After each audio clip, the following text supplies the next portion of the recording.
Hello ladies and gentlemen, the LEC All Pro for Spring Split has come out, which is probably the most significant All Pro considering this is a best of 3 single round robin, which means that there was a large volume of games played. Let's take a look at where everybody landed. Obviously I am a random dog that can't co-stream LEC because I have nothing to do with LEC. I'm a small fish, low viewership, all that good stuff.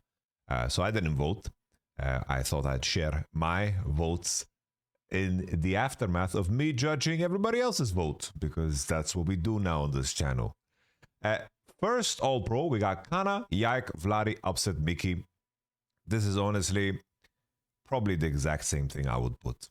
I think Kana, Yike, Vladi, Upset, Mickey makes perfect sense to me. Upset, Mickey, I think they stood out as the best. I think also this is basically, it's like Kana, Vladi, Upset, Mickey. I think these are also like the MVP candidates. I think that, Kalist has also been phenomenal.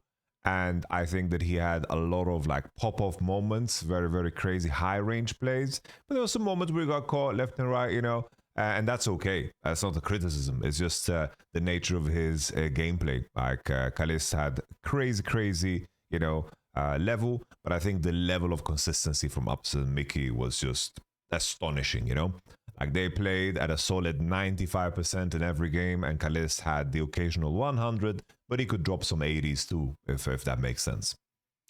Razork is someone that I criticize, a lot, because obviously I expect more from him, and I really want this to be a split or a year where Razork wins and Humanoid and Razork finally, the investment of this pays off with Ups and Mickey on this team, with the weakness of G2 and all that jazz. I'm hoping that this is one that stands out. Razork still had a lot of insane early games on his on his signature champions. I think Razork being here in the mix makes sense. I think Elioya has also been really good this split. I think that he has been a big reason as to why I think Koi actually has stabled mid to late games against some of the weaker teams. I think Elioya and Alvaro have been a crucial part of that. So I'm happy that Elioya and also Alvaro are up here in terms of the conversation. An honorable mention in the jungle role, if anybody outside of these three, I think Skumon deserves a shout. I think Skumon as a jungler, I think that he has had some really high carry performances. I think the criticism towards Skumon that he does deserve is that his range of play, I don't think he's good at playing dynamic games. I don't think he's good at playing from behind. I don't think he's good when G2's behind.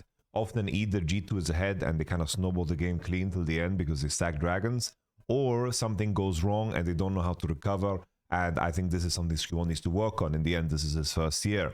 Another player that I think deserves a shout out here, the hidden gem that maybe could inch in here, I think Shio as a player definitely did a lot of great work for Team Heretics. I think Shio as a player basically takes the spot for me similar to what 113 had in the previous split. I think 113 as a player wasn't, as exciting, and I think BDS as a team suffered a lot more, even though like 113 was a significant reason as to why they beat G2.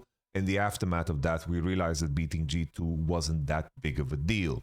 Let's take a look at what other people voted in the jungle position. We have jungle here, jungle all pro choice, Razork, Yike, Razork, Elioya, Yike. There's a 113 here. This is completely just...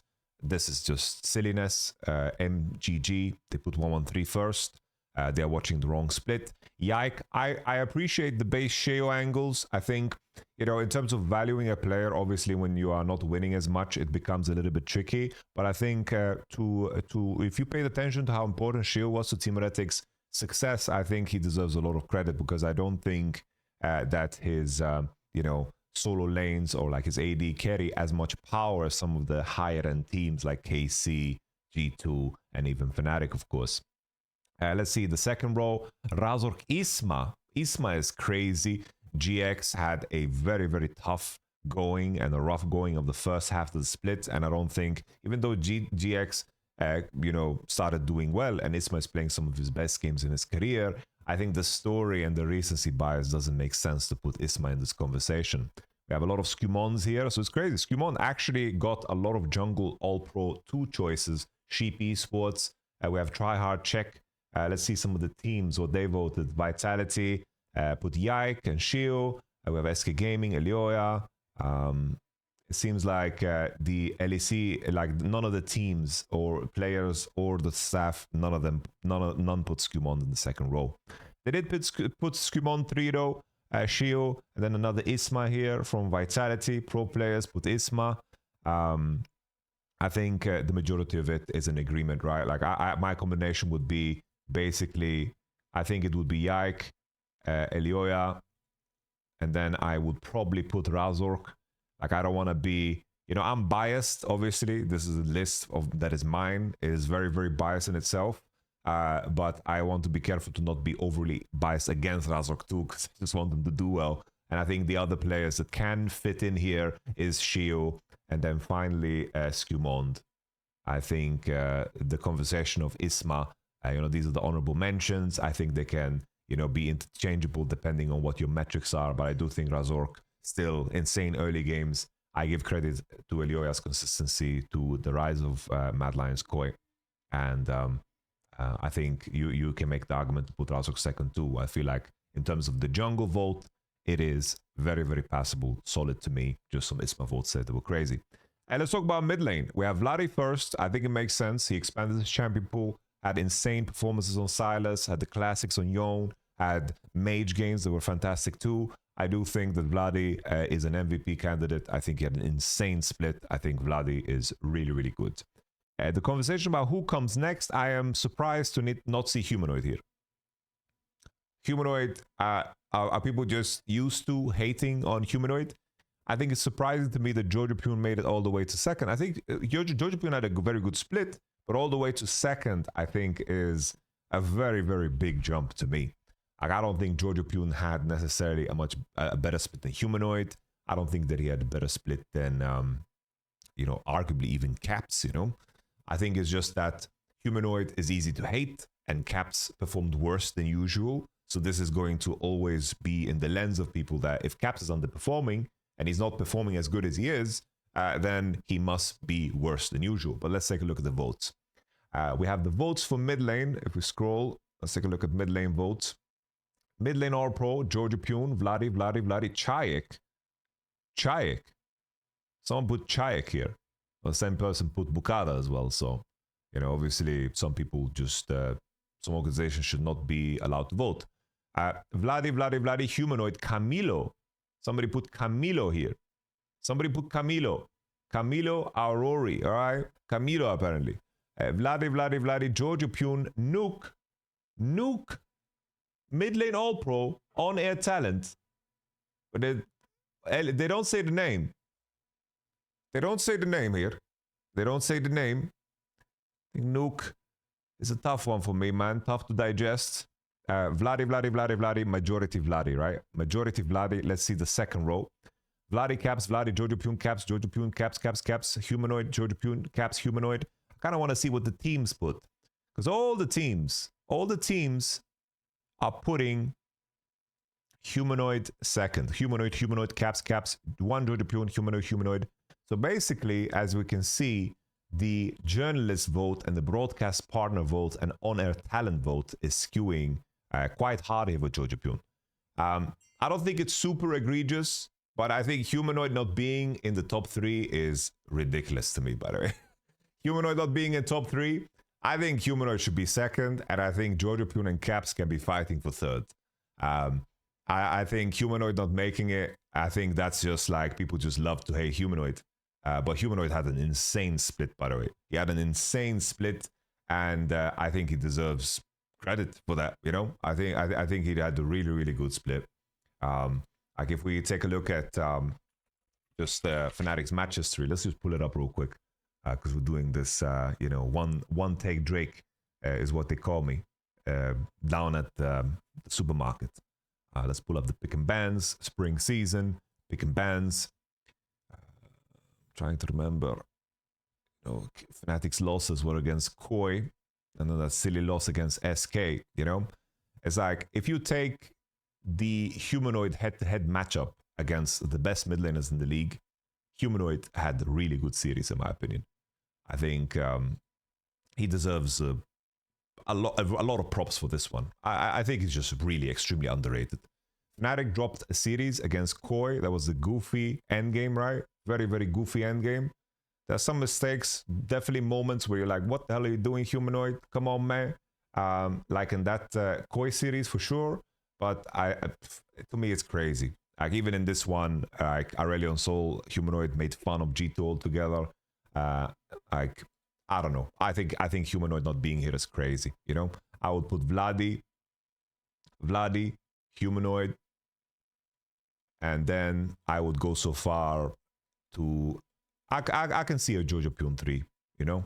Jojo, but it's like, for me, depending on your metrics, Jojo Caps, I think is a solid one, you know? I think that's a good way to put it. Let's take a look at, let's say, top lane, because it's easier. Kana, Mirwin, Naknako. Honestly, this list is pretty based. I think that Oscarinin as a player plays a very important role for Fnatic, because I think as a player, his biggest strength is the fact that he can play all ranges of what is required of a top laner, while Kana is a specialist. I think it's really, really insane that Oscarinin can play. He can drop an Ornn, he can play a Sion, he can play a K'Sante, he can play the Rumble, the Gwen, you know, he can play all matchups. And he can always make the comp make sense, which I think is a massive, massive, massive plus. I think that Oscarinin deserves props for that, because he's kind of like, you know, he's the flex player on this team that has very, very big names on it. But obviously, all of these things that I'm describing aren't flashy enough to put you in a top 3. But I do think Oscarinin is very important to the Fnatic success. But this type of playstyle from Oscarinin wouldn't, of course, function in a world where he didn't have Humanoid and Mickey and Upsets and so forth. But he has them, so obviously he should play that way. While you take a look at someone like Broken Blade plays tanks and counters. Kana plays mostly carries. And I think Oscarinin as a player is also underrated, because I think this Fnatic run, even though they drop a series against SK and this one LAN Koi, they did do well in the head-to-head against their biggest competitors. And this Koi match, you know, in the end, this is just a Fnatic classic, right? Which is a criticism that people hold against them, which is fair, you know, which is fair. But I've made a name for myself giving them a pass for that, and then, you know, regretting it when it comes to playoffs. And when it comes to top lane, also, I would put Kana first. I think the mid-win angle is based. I think Naknako, probably, if he didn't have like that series against Rogue, you know, I think he would, you know, lose. He would gain some points here.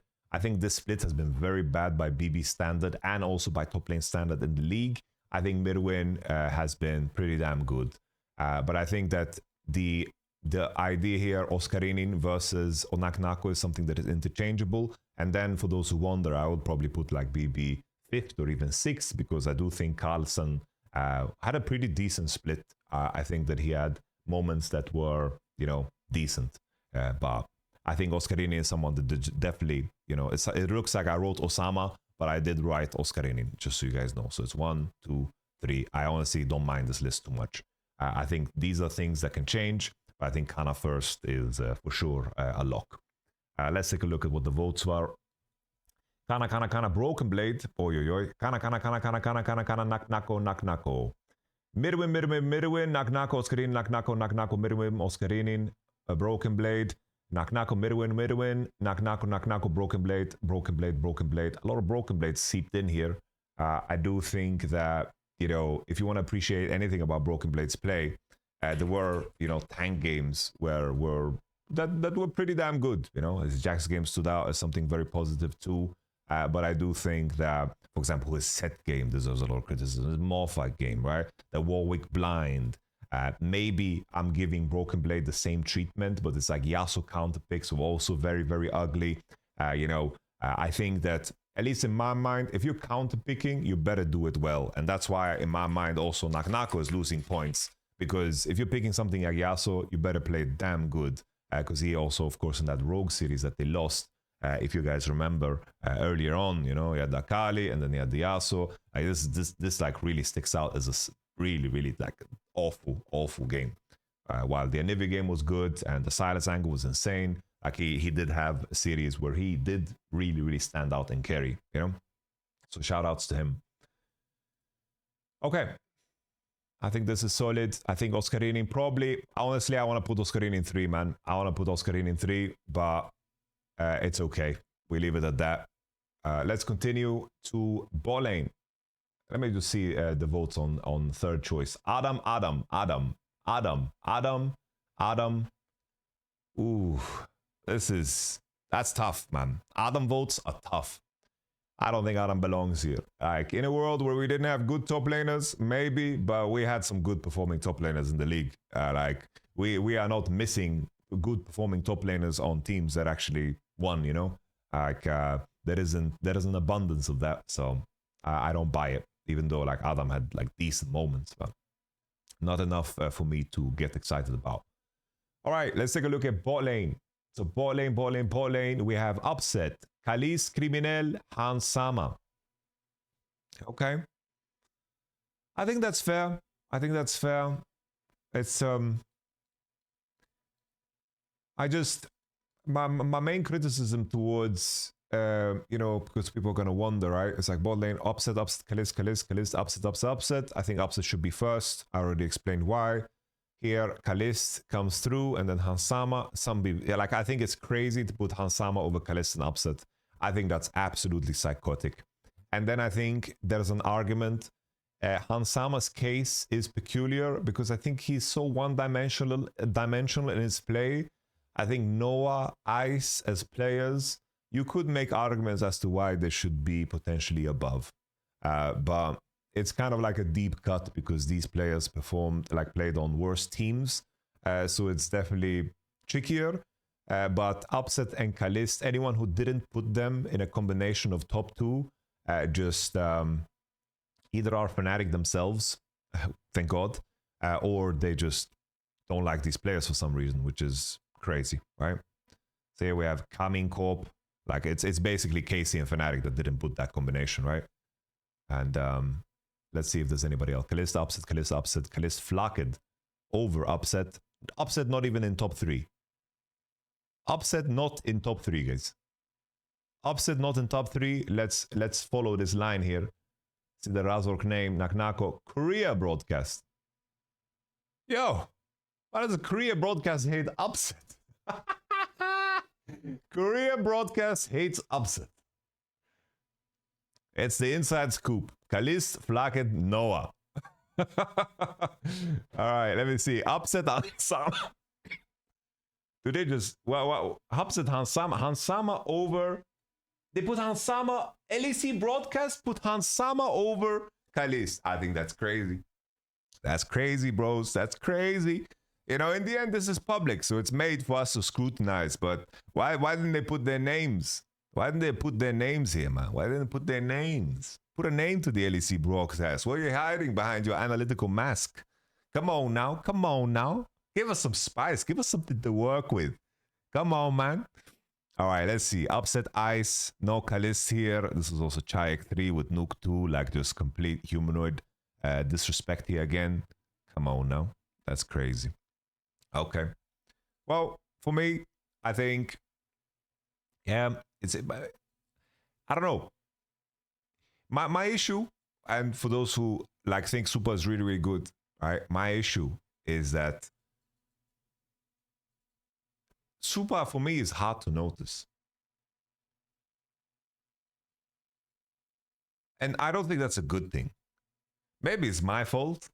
Could be my fault. But for me, Super is very hard to notice. Like, I feel like the game lives and dies by completely different players. And I feel like Super is most of the time a passenger in the Koi, you know, structure. Which I think can be fine. That's not a bad thing. That's just the role that you play. I just don't think it's something that, you know, takes over games necessarily, you know? That's like the main thing. I feel like Super's role is to enable Alvaro and Elioya, which I think on a team where you have someone like Mirwin in the top lane, I think it makes sense. I don't fault Super for having that role on this team, the same way I don't fault Oscarini for his role on the Fnatic team. But in the conversation of like landing in the top 3, it's like, I think Ice has to be my guy. Like, Ice just has to be my guy. I don't know, BDS won so many games where it's like, oh, Ice has 3 items on Jhin. He's going to fucking figure this out. I think Ice is just that good. I think Ice is going to be my third. And then it's like, I think Hans Sama is fourth.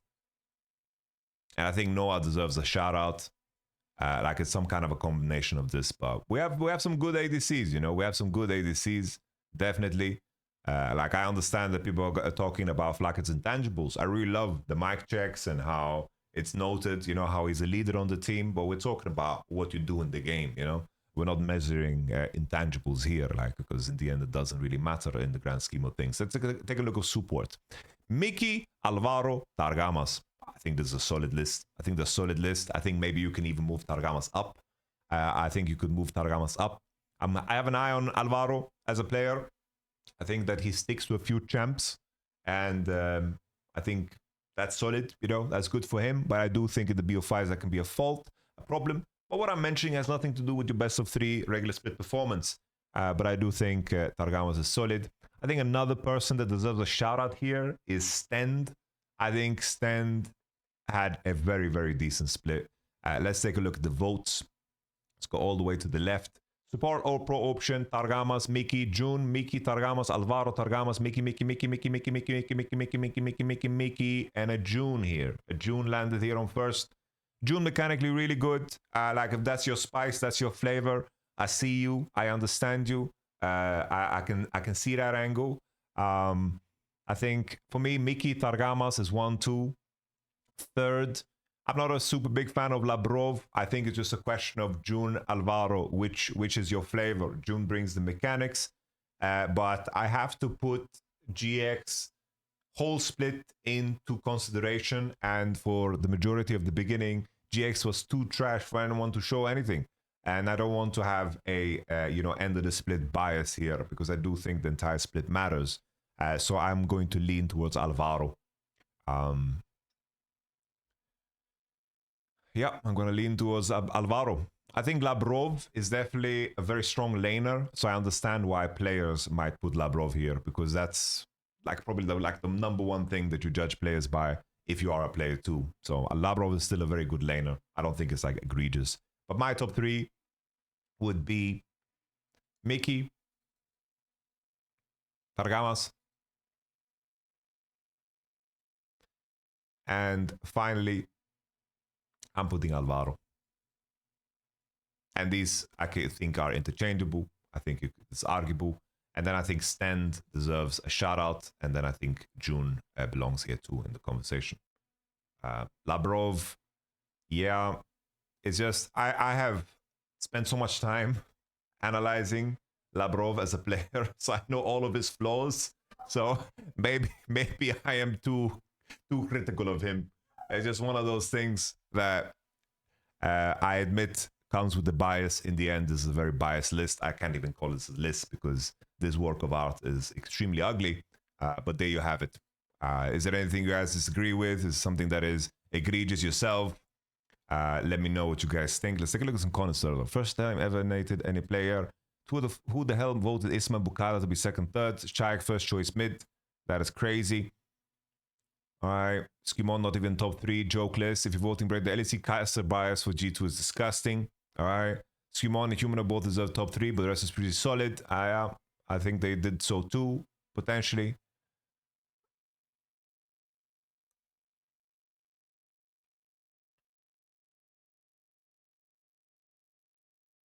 Broadcast partner voting BB as All Pro 1 show. Very troll. All right, okay.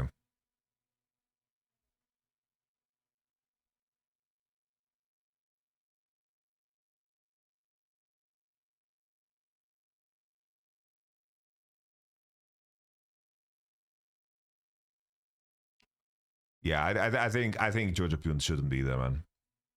Like, I'm pretty locked in on caps. But okay, let's end the damn video. What are we doing? What are we doing, bros?